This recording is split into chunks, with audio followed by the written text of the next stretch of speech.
ഇതൊരു സാരി വിത്ത് ബ്ലൗസാണ്. ഇത് ഞാൻ ലൈനിങ് തുണി കട്ട് ചെയ്ത് വെച്ചിട്ടുണ്ട്. ഇതിൻ്റെ ഫ്രണ്ട് പീസിൻ്റെ അളവ് വരുന്നത് 10.5 വണ്ണം വന്നിട്ടുള്ളത്.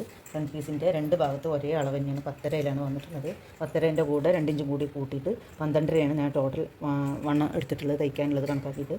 പിന്നെ ഇതിൻ്റെ ഷോൾഡർ അളവ് വരുന്നത് 10 ഇഞ്ചാണ്. 10 ഇഞ്ചിൽ 5 ഇഞ്ചിലാണ് ഞാൻ ഷോൾഡർ എടുത്തിട്ടുള്ളത്. കഴുത്തിൻ്റെ വട്ടം വന്നിട്ടുള്ളത് 2 ഇഞ്ചിലാണ് കഴുത്തിൻ്റെ വട്ടം വന്നിട്ടുള്ളത്. പിന്നെ ഷോൾഡറിൽ നിന്ന് കൈക്കുഴി വന്നിട്ടുള്ളത് 5 ഇഞ്ചിലാണ് ഞാൻ എടുത്തിട്ടുള്ളത്. ഷോൾഡറിൽ നിന്ന് കയ്യിലേക്ക് വരുന്ന ഇറക്കം വന്നിട്ടുള്ളത് 5 ഇഞ്ചാണ്. ഫ്രണ്ടും ബാക്കും ഒരേ ലെവലിലാണ് എടുത്തിട്ടുള്ളത്. പിന്നെ ബാക്കിൻ്റെ വണ്ണം വന്നിട്ടുള്ളത് ബാക്കും 10.5 ബാക്കിൻ്റെ വണ്ണം വന്നിട്ടുള്ളത്. ഇറക്കം വന്നിട്ടുള്ളത് 15 ഇഞ്ചിലാണ് ഇറക്കം വന്നിട്ടുള്ളത്. താഴത്തെ ബാക്കിൻ്റെ അരവണ്ണം വന്നിട്ടുള്ളത് 8.5 ഇഞ്ചിലാണ്. ബാക്കത്തെ അരവണ്ണം വന്നിട്ടുള്ളത് 8.5 ഇഞ്ചിലാണ്. ഇനി നമുക്ക് കട്ട് ചെയ്യാം.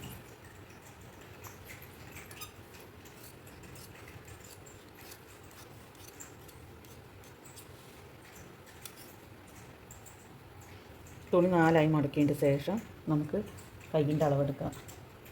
കൈ കറക്റ്റ്, ബ്ലൗസിൻ്റെ കൈ കറക്റ്റായിട്ട് വെച്ചിട്ട് കയ്യിൽ തുമ്പിനുള്ള ഗ്യാപ്പ് വിട്ടതിന് ശേഷം 1 ഇഞ്ച് ഗ്യാപ്പ് വിട്ടതിന് ശേഷം മാർക്ക് ചെയ്യാം.